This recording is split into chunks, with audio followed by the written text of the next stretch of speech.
close your eyes and breathe in through your nose,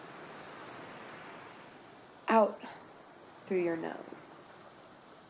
Continue your steady yet powerful breath and imagine you are floating in the ocean. Crystal water, cool but not cold, surrounds you. The water flows against your arms and legs. Your hair floats freely along with the current. You are still, serene, and stable, embraced by the free yet calming water. The sun shines upon your face, and you float in comforted bliss.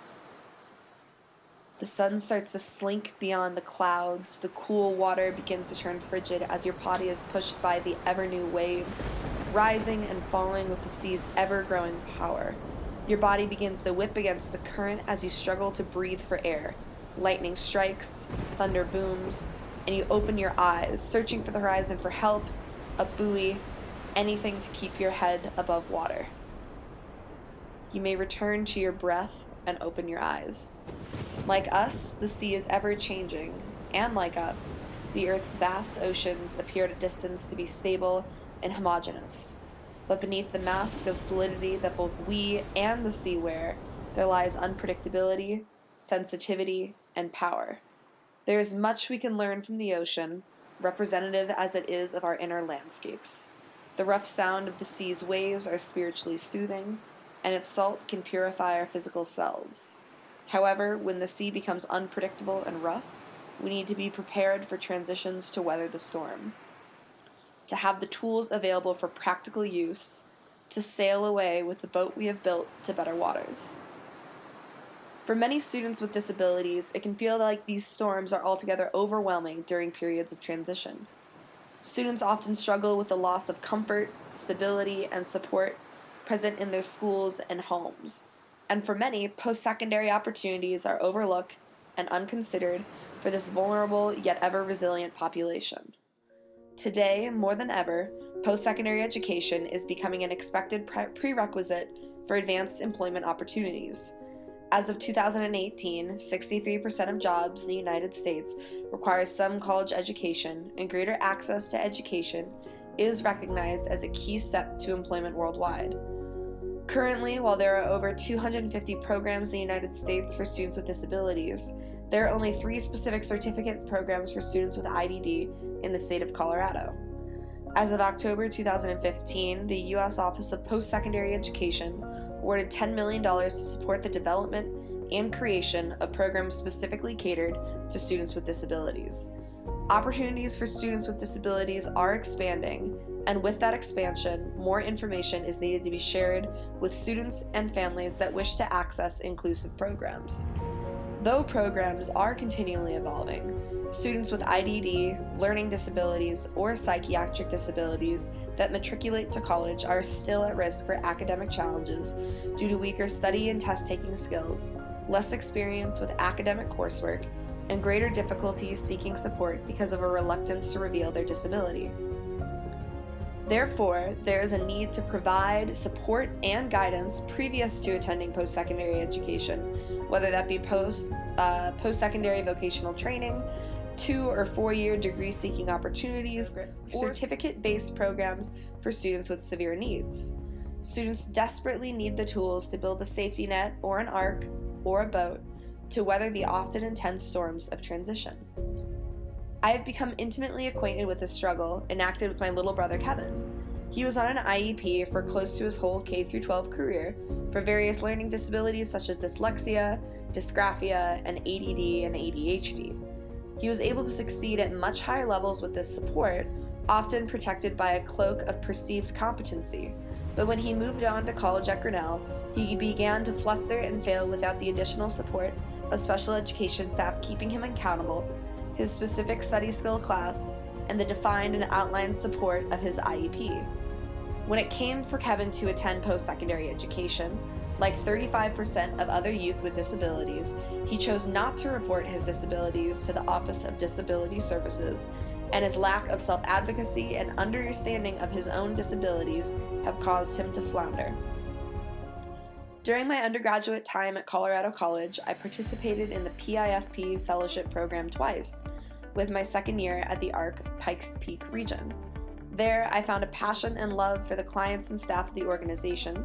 I found the importance of helping a vulnerable population find their voice and not speak for them, but rather alongside them. There, I worked as an advocate for individuals with disabilities, from assisting with educational advocacy, judicial advocacy, and worked to plan rallies and protests to bring awareness to the 2016 planned budget cuts to Medicaid and Medicare. When it came to seek a specialized internship placement, I knew that I had to return to such an incredible space and use my newfound knowledge from the MAT program in order to further educational opportunities for students with disabilities. At first, I had no idea what I was going to end up with as a project. I just held my conviction that offering post-secondary opportunities for all students would enrich their lives and allow students of all abilities to reach their highest potential and follow their passions. I was also lost in a storm per se, with a whole lot of new tools, but not the knowledge or understanding to construct anything right away. I began with many questions. As someone who has been trained and taught in general education settings, I knew about inclusion in the general education classroom, differentiation, and universal design for learning, but I lacked the deep knowledge of special education services and current trends for transition-aged youth. Again, I had many tools, but not the ones I needed for this specific construction of resources. With so many questions that I didn't even know what to ask, I sent out many emails to experts in the field, coordinators at different schools, special education directors from many districts, students with disabilities in different higher education programs, our own special education advocates, individuals from the Office of Disability Services, and professors from CC, Pikes Peak Community College, as well as UCCS.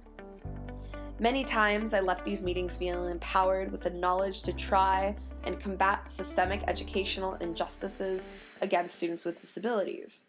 But mostly I became overwhelmed, shocked by the amount of information I previously had no knowledge of, and burdened with the task of creating some sort of guide to weather a massive transition storm for students and their guardians accessing post-secondary education.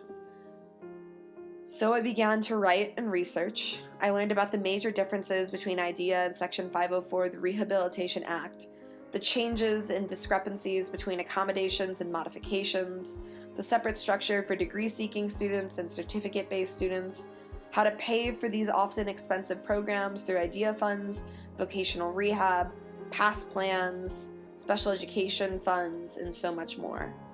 I was learning, researching, and learning more of what I needed to further research. Often I was confused. More so, I was drowning in a whole new world of information.